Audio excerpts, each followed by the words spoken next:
Xoş gördük dəyərli izləyicilərimiz.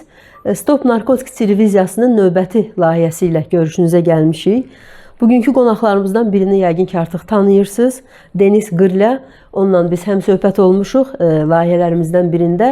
Digər həmsöhbətimiz isə Faiq Muradovdur. Yadınızdadırsa Deniz bəy Faiq bəy haqqında danışmışdı həmin o layihədə. Demişdi ki, mən pis vəziyyətdə olanda, küçədə qalanda Faiq bəy mənə çox kömək eləyib, gətirib yemək verib mənə arxa dayaq olub. Mən də onu axtarıram ki, mən də ona kömək olum. Gətirim onu reabilitasiya mərkəzinə yerləşdirim. Sağ olsun Tərlan bəy də Təmiz Həyat Reabilitasiya Mərkəzinin rəhbəri. O da yəni bu təşəbbüsə qoşulub və hər ikisi, yəni həm Tərlan bəy, həm də Deniz bəy öz güclərini birləşdirib neçə müddət idi ki, Faiq bəyi axtarırdılar. Yəni parklarda axtarırdılar, küçələrdə axtarırdılar və nəhayət tapdılar. Əslində bu çox gözəl bir şeydir. Yəni o mənada ki, Deniz bəy öz sədaqətini nümayiş etdirdi. Nə vaxtsa ona kömək edən insanı darda qoymadı. Bugün artıq Faiq bəy reabilitasiya mərkəzindədir, müalicə prosesinə başlayıb və ümid edirik ki, ən qısa zamanda sağlam həyatına qayıdacaq. Və mən indi baxıram Faiq bəy sizə, ümumiyyətlə sizdə nə alkoqol belə deyək də əlamətlərini belə görə bilmirəm. Baxmayaraq ki, siz bayaq dedilər mənə ki, 4 ildir artıq evsiz, eşiksiz küçələrdə yaşayırsınız da, belə demək olarsa. Gəlin elə əvvəldən başlayaq. Ümumiyyətlə necə oldu ki, siz gəldiniz, bax belə bir vəziyyətə düşdünüz. Həyatınız əvvəlcə necə idi, necə yaşamısınız? Bilirəm ki, ailəniz də olub, övladlarınız da olub. Bəs sizi nə vadar elədi ki, spirtli içki düşkünü olasınız, evsiz, eşiksiz küçələrdə yaşayasınız? Mən elə bilin ki, uşaqlıqdan biraz nadinc olmuşam, evdən qaçmışam, evdəkilər, böyük valideynlərimin sözünə baxmamışam və onun nəticəsi də ağır olub. Məsəl üçün, cəza çəkmə müəssisəsində olmuşam, sonra çıxmışam, belə də ailə də qurmuşam, amma alınmayıb da, yəni xasiyyətimlə əlaqəli olub. Cəza çəkmə müəssisəsindən çıxandan sonra ailə qurmuşsunuz? Bəli. 9 il deyəsən cəza çəkmə müəssisəsində olmuşsunuz? 9 il, 9 ay bəli. Neynəmişdiniz ki, niyə düşmüşdünüz ora? Oğurluq eləmişdim. O vaxt yəni alkoqolla... Yox, elə də yox, amma belə özüm üçün... İçirdiniz də az-az? Bəli, içirdim, bəli, amma da alkaş vəziyyətində deyildim də. Yəni. Nədən birdən-birə oğurluq elədiniz? Yəni ümumiyyətlə sizin peşəniz nə idi? Nə ilə məşğul olmuşsunuz? Nadinc idim də, uşaq idim, yəni qanmırdım. Neçə yaşınız var idi? 9-10 yaşından mən evdən qaçmışam, yəni uşaqlıqdan. Ailəniz bəs necə ailə olub? Yəni atanız, ananız? Ailəmiz böyük olub, yəni 6 uşaq olmuşuq. Valideynləriniz sizə yetərincə diqqət ayıra bilməyiblər? Yəqin ki də elə olub, bəli. Sovet dövrü olub, misal üçün 85 təvəllüdəm mən. O vaxt uşaqlıq vaxtlarıma düşüb də. Yəni ailəniz kasıb idi? Hə, kasıb idi, bəli. Evimiz var idi, satdığı ilə bir kirayədə yaşamışıq. Biraz kasıbçılıq olub. Niyə satmısınız? Atanızın da nəsə problemləri var idi? Yəqin ki də, onunla maraqlı. O da içən adam idi? Yox, elə yox, belə normal. Yəni evdən neçə yaşında qaçmağa başlamısınız, oğurluq eləməyə? 9-10 yaşında. Çöllərdə böyümüşəm, yəni belə. Bəs valideynləriniz sizlə maraqlanmırdı, sizi axtarmırdı? Axtarırdı, bir müddət müəyyən yaşa kimi axtarıb da evə də gətirib, amma sonra elə olub ki, daha indi yetkin yaşdayam da, ailə də qurdum, alınmadı da. Ailəmdə də söz-söhbət oldum. Nəyə görə oldu söz-söhbət? Sonra qoşulandım içkiyə də belə 4-5 ildir içki içirəm. Nə sizi vadar elədi? Yoldaşımla yola getmədim də, yəni alınmadı. Özünüz sevib, seçib evlənmişdiniz? Yox, valideynlərim eləmişdi. Evləndirmişlər ki, bəlkə bu yoldan dönəsiz, hə? Yaxşı, bəs demək olar ki, ömrünüz boyu, yəni kiçik yaşınızdan oğurluq eləmişsiniz, içki içmişsiniz. Buna baxmayaraq, dediyim kimi, yəni daxili mədəniyyətinizi də itirməmisiniz, simanızı da itirməmisiniz. Bəs bu necə baş verib? Üstəlik, insanlığınızı da itirməmisiniz. Yəni özünüz çətin vəziyyətdə ola-ola tanımadığınız bir insana kömək edirdiniz. O da, mən ümumiyyətcə həyatda belə olmuşam. Yəni indi əlimizdən gələn yoldaşlıq eləmişik. Cini sözü də mənə yaxşılıq edir. Belə birincisi bu, bundan da ümumiyyətcə nəyimiz olub? Bölmüşük də bir insan kimi. Necə tanış olmuşsunuz ümumiyyətlə Deniz bəylə? Deniz bəy, mənə sual versə, yəni parkda elə oturub içirdim, yəni elə o da dostu ilə idi. Dostunuz kim idi Deniz bəy? Çox təəssüflər olsun ki, o vaxt bir nəfər də var idi, Moskvaya gedəsi oldu və gedə bilmədi, aeroportda içki içib və onun təyyarəsi uçub, bileti yanıb, çünki elektron biletidir.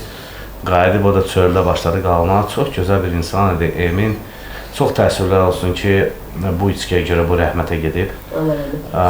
Şəhərin podvallardan birində mənə xəbər gəlib ki, oradan da yəni rəhmətə gedib. Mənim üçün çox böyük bir zərbə olub o, çünki mən ürəyəcək istəyirdim ki, ona da kömək edeyim. Hətta işə düzəldim bir tikintiyə. Gözləri zəif görürdü, pulum az idi, pulu yığırdım ki, belə demək istəyirdim ki, qəpik-qəpik ki, ona bir eynək alım, maske alım ki, gözü görsün. Təəssüf olsun ki, həqiqətən də yəni çox başladı içki içməyə, o həmənki aptek spirti qarışdırmamışa keçdi və günləri bir günü xəbər gəlib ki, bunun meyidini tapıblar podvallarının birində.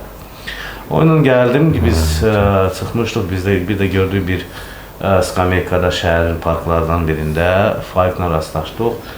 Dostlaşdıq, daha doğrusu bir sigaret istədik və sözün dalınca gördüm ki, insan çox yaxşı insandır, həqiqətən çox sakit adamdır.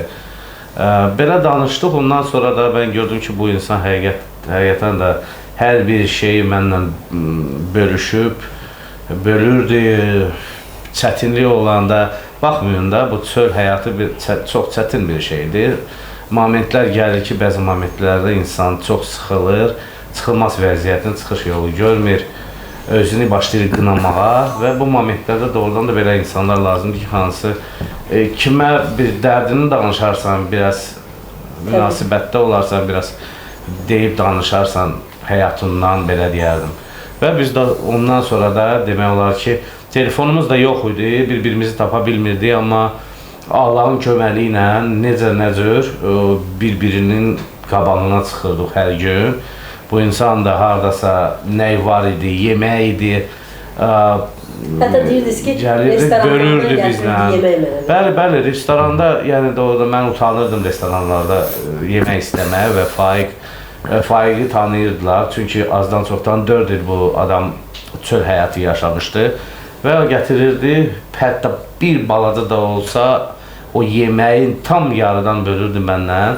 Deyirdi ki, mən utanırdım əlbəttə ki, deyirdim, yox, istəmirəm, nə bilim, deyirdim ki, özün yeyir, mən toxam, yalandan deyirdim, amma yox, deyirdi ki, yox, sən yeməsən, mən də yeməyəcəm. Məcbur olurdu ki, yemək yeyirdim.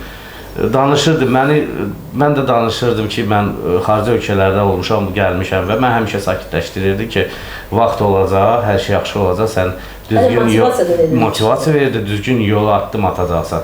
Ona görə də mən bu reabilitasiya mərkəzində müalicə alarkən mən tez-tez vaxt fikirləşirdim ki, inşallah mənim imkanım olar, mən taparam Faiqi, yenə də deyirəm, telefonum yox idi, taparam və ona da bir balaca da olsa köməyim dəyər. Necə tapdınız Faiq bəy?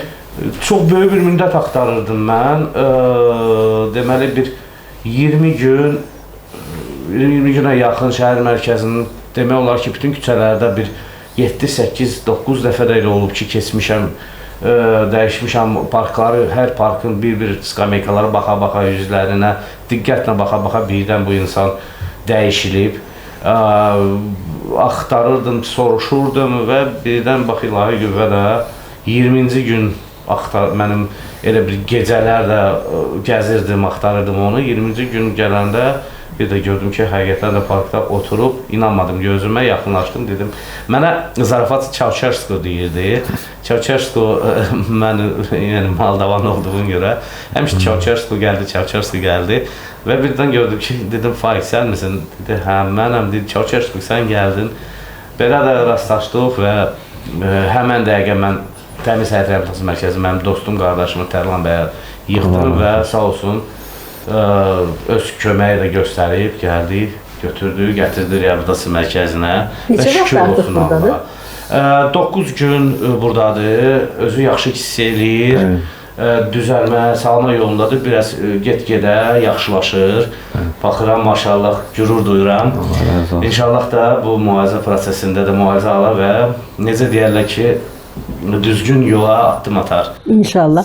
Faiq bəy, siz özünüz yəni istəyirdiniz müalicə alasınız, sağlam həyata qayıdasınız. Bəli, Başa əlbəttə. düşürdünüz də ki, düz yolda deyilsiniz. Bəli, əlbəttə. İstəyirdim, Allah razı olsun Cinistan Tərlan müəllim.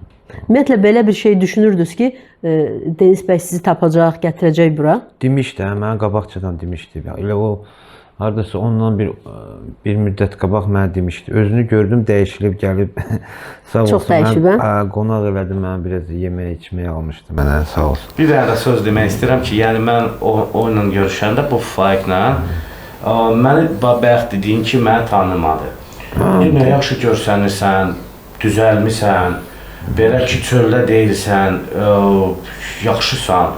Bu nətər oldu? Dedim, belə reabilitasiya mərkəzini keçmişəm, müalicəni keçmişəm, düzəlmişəm. İndi hal-hazırda içki, zərarlı maddələr mən qəbul etmirəm, sağlam yolundayam. Gördüyün kimi Allah da qapıları bir-bir açır, gözəl, maraqlı insanlarla tanış oluram, münasibətdəyəm. Həm də reabilitasiya mərkəzini o qədər qayğı görürəm. Yəni mən indi yaşayıram və hər bir anda hər bir insandan yaxşılıq görməyə başladım və həzz almağa başladım həyatından. Dedim, nə gözəl. Dedim ki, bəsdir də. Yəni mən istəyirəm son qoy bu həyata, yəni çöldə qalmağa bəs idi də sənə. Gəl sən də müalicə prosesinə qoşuram, özü bir düzələrsən, mənim kimi olarsan. Bu mənə baxdı. Biraz komikada oturdu, mən qabağında dururdum. Mənə baxdı, dedi ki, mən də sənin kimi olaram, sənədim olar, işləyə bilərəm.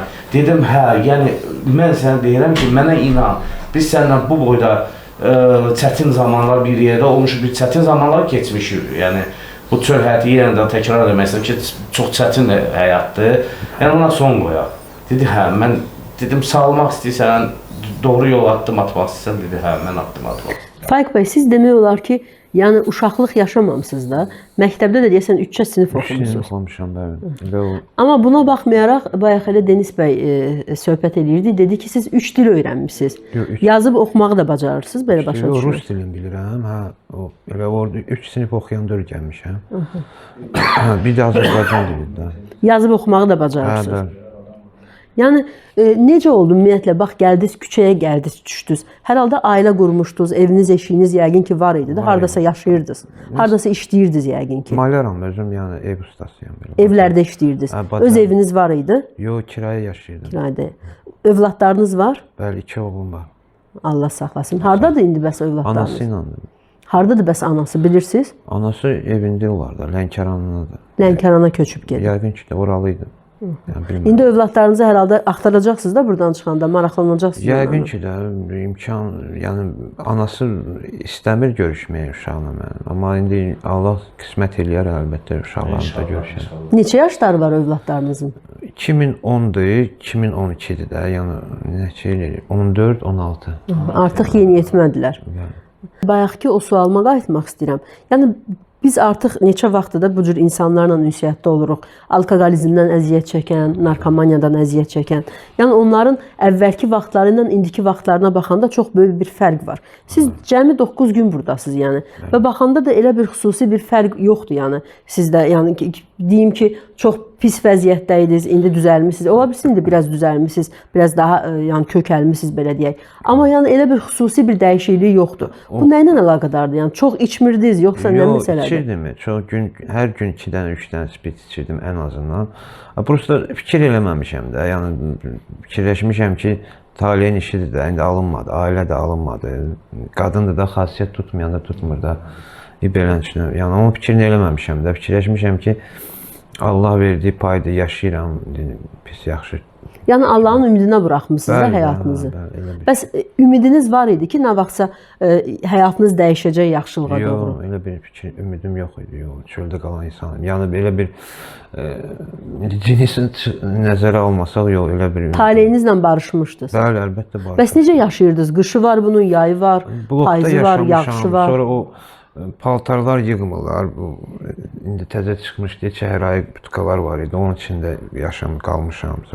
Çətini qış idi da, yayda elə bilsən deyən problem olmuyor. Yəni sizə bəs problem yaratmırdılar. Küçədə yaşayan adamlara hər halda, yəni bu normal bir şey deyil də, ən azından asayiş çalışırdım ki, insanlara xidmətçiləri yaxınlaşa bilər.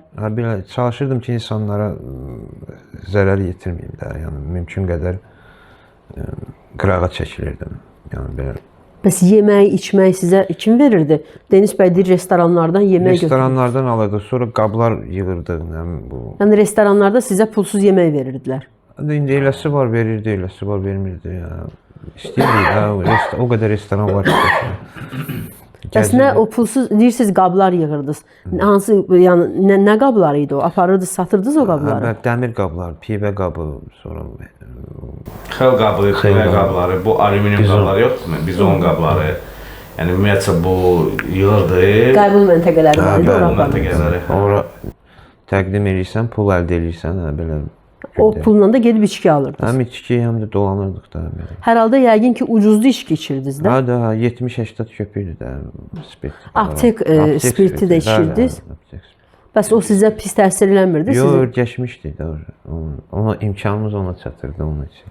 Siz indi buradasınız, reabilitasiya mərkəzindəsiniz. Sizin təbii ki, ruhi vəziyyətinizlə işləyirlər. Sizi yenidən motivasiya edirlər ki, yəni bu asılılıqdan uzaqlaşasınız. Bəs fiziki cəhətdən, yəni bu daxili orqanlarınızı müayinə eləmişsiniz, bilirsiniz ki, problem nədədir, tutalım. Ola bilsin, bu uzun müddət siz içki içmirsiniz də hər halda.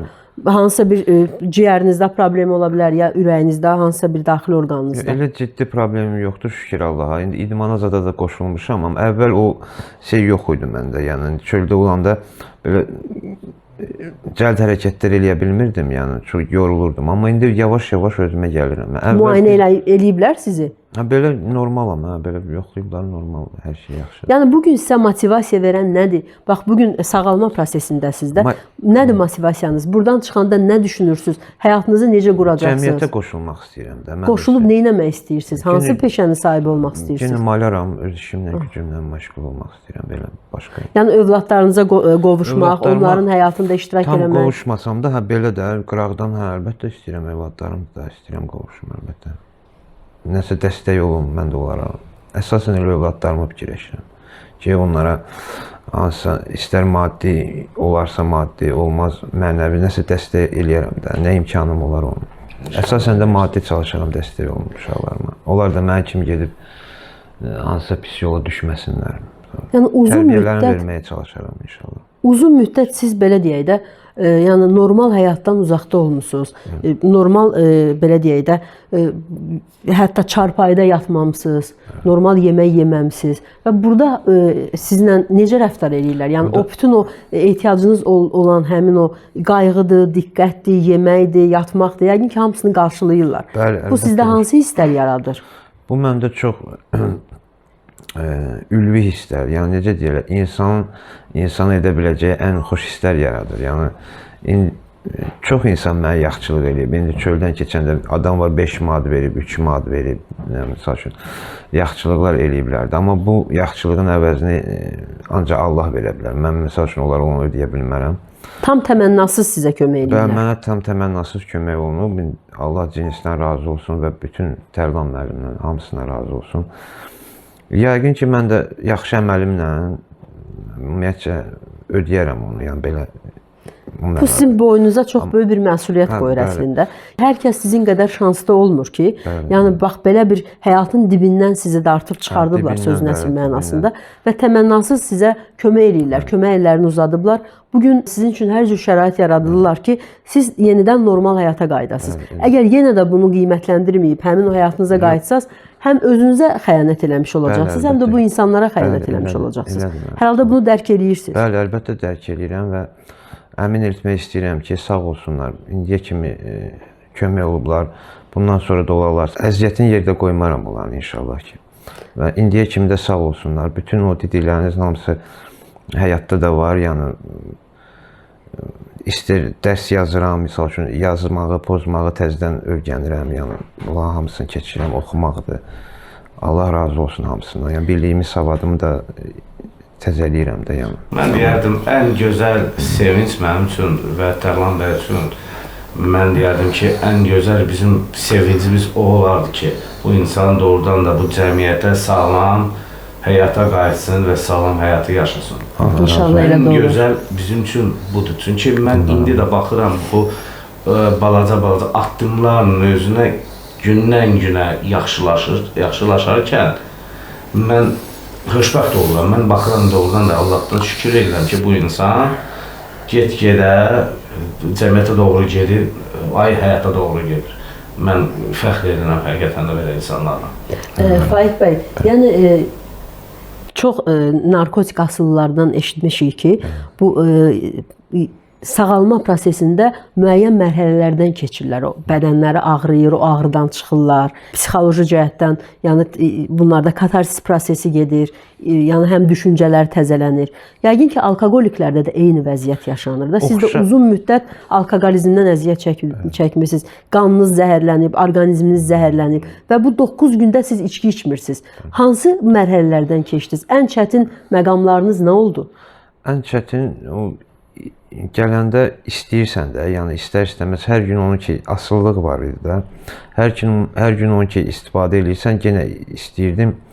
Amma psixoloji problemim olmayıb da. Yəni özümə məqsəd qoymuşam, cinsdə biz o dibin deyil lapseyin görmüşük də. Yəni canım ağrısa da, ürəyim istəsə də burada dərk edirəm ki, yəni mən getməliyəm də qabağa. Mənim seçimim yoxdur. İnsan var onun kefindən eləyib, mən kefimdən eləməmişəm. Yəni mən düşmüşəm ora. Həm də güclü insansınız, iradəniz var. Psixoloji güclü insanım. Yəni, hər adam belə yəni tez bir zamanda özünü kökləyə bilmir. Orqanizm düzdür, tələb eləyir, amma mən psixoloji güclüyəm, bəli, bu mənada ki, mən bilirəm ki, onu eləməliyəm də. Yəni başqa seçimim yoxdur mənim. 12 Mənə sağ addım olsunlar, dibdən çıxardıblar, məni gətiriblər. Mən həm onları, həm özümü aldada bilmərəm axı, yəni. Xəstə olduğunuzu, asılı olduğunuzu çoxdanmı dərk eləmisiniz? Bəli, əlbəttə.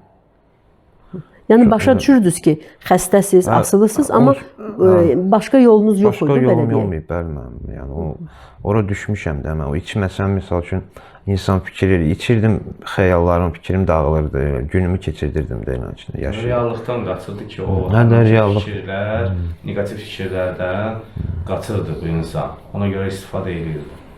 Sadəcə olaraq bilirsiniz necədir? Təbii ki, çox ağrılı bir şeydir insanın ailəsini itirməyi, övladlarından uzaq düşməyi. Amma insanın əgər əlində peşəsi varsa, insan əgər o peşəsinlə, halal zəhmətinlə pulunu qazana bilirsə, niyə axı həyatın dibinə düşür? Siz yenə də işləyə bilərdiniz, pulunuzu qazana bilərdiniz, kirayədə yaşaya bilərdiniz. Nədən birdən-birə küçələrə düşdünüz? Nədən birdən-birə? O misal üçün yenə deyirəm, mən cinsi gördüm. Misal üçün o necə mən eyni şeylərdən oxşar da şeylər yaşamışıq, düşmüşük ora. Cinsi gördüm alınır, mən də gəldim qoşuldum. Yoxsa mən bura deməli o vaxta qədər belə ağlımdan keçmir. İradəli deyilmişsiniz. Zəif iradəliydim. Beynimdə, fikrimdə güclü olsam da, amma inanmırdım. Yox, inanmırdım ki, mən bura qayıda bilərəm yəni nəsə. Amma gördüm, bəli, gördüm ki, mümkündür, mən də ona razılıq verdim. Yoxsa belə məndə alınmazdı. Yəni bax bütün bu reabilitasiya prosesini keçəndən sonra, yəni xanım. Reabilitasiya prosesini keçəndən sonra buradan ayrılacaqsınız, yoxsa siz də digər insanlar kimi kömək eləyəcəksiniz, özünüz kimi, yəni asılı insanlara? Asılı insanlara yəqin ki, amma belə burada yox, çətin mənim peşəm deyil. Mənim ki, ancaq belə usta kimi işləmək istəyirsiniz. Usta kimi işləyərəm, belə nəsə lazım olar, indi maddi imkanım olar, belə kömək eləyərəm, başqa cür yəni.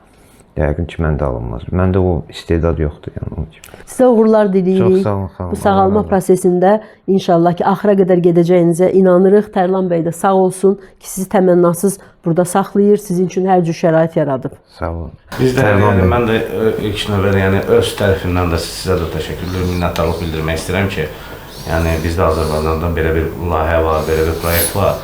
Həqiqətən də biz yaxşılığa doğru gedirik. Mən hər gün də izləyirəm sizin bu narkotik.az layihələri və həqiqətən də sevinirəm ki, yenə də deyirəm, təkrar edeyim ki, birlikdə biz güclüyüz və belə addımlarla biz yaxşılığa doğru addımlayacağıq da. Yəni mən sizdən də fəxr edirəm həqiqət. Sağ olun.